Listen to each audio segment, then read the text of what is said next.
disciplina que estudia cómo se adquiere, se desarrolla, se comprende y se utiliza el lenguaje.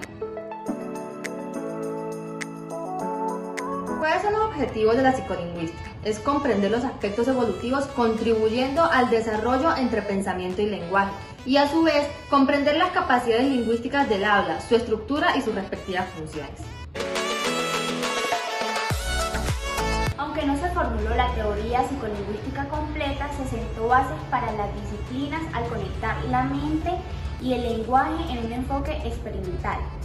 Skinner veía el lenguaje como una habilidad aprendida a través de interacciones con el entorno. Fue uno de los primeros en definir la psicolingüística como un campo de estudio, uniendo la psicología y la lingüística. Propuso que los humanos nacemos con una gramática universal, una estructura mental innata que facilita el aprendizaje del lenguaje.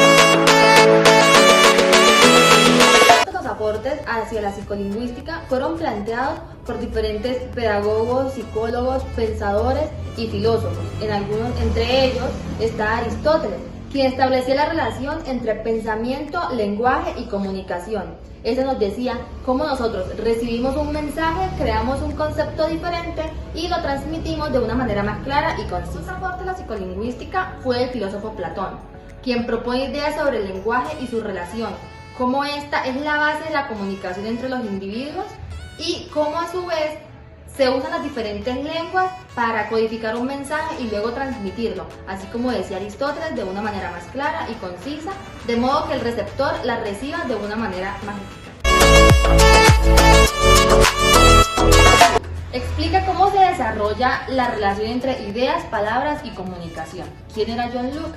Era un filósofo que contribuía también al liberalismo político, quien se basaba en formar a un individuo capaz de ser útil a sí mismo y a la sociedad. La asociación analiza cómo el lenguaje se integra a la psicología y cómo esta genera habilidades clave para el pensamiento y la comprensión, las cuales son fundamentales para el desarrollo y los procesos cognitivos.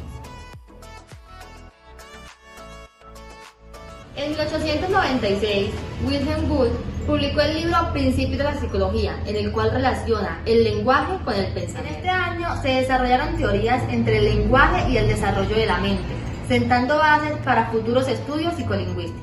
En 1950 se publica la Syntactis Structure, introduciendo la teoría generativa y revolucionando la lingüística moderna. En 1965, la gramática generativa sostiene que el lenguaje es innato y que todos los humanos comparten una estructura lingüística básica. En 1970 se establece como campo interdisciplinario que une la psicología y la lingüística para estudiar la producción del lenguaje. 1980. Michael surge la teoría sobre cómo el cerebro procesa y almacena el lenguaje. En el 2002 se publican estudios sobre las neuronas espejos y su papel en el aprendizaje del lenguaje.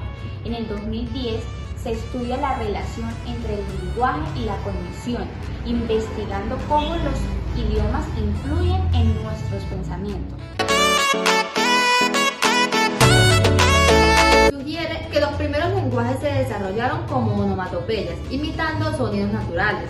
Un claro ejemplo de ello son los Homo sapiens o los primitivos, los cuales se comunicaban mediante el lenguaje no verbal. Los primeros sonidos que desarrollaron los humanos fueron de hambre, desagrado y dolor, pero conforme fueron avanzando, crearon palabras para expresar esos sentimientos. Müller plantea que todas las palabras tienen una resonancia repetitiva.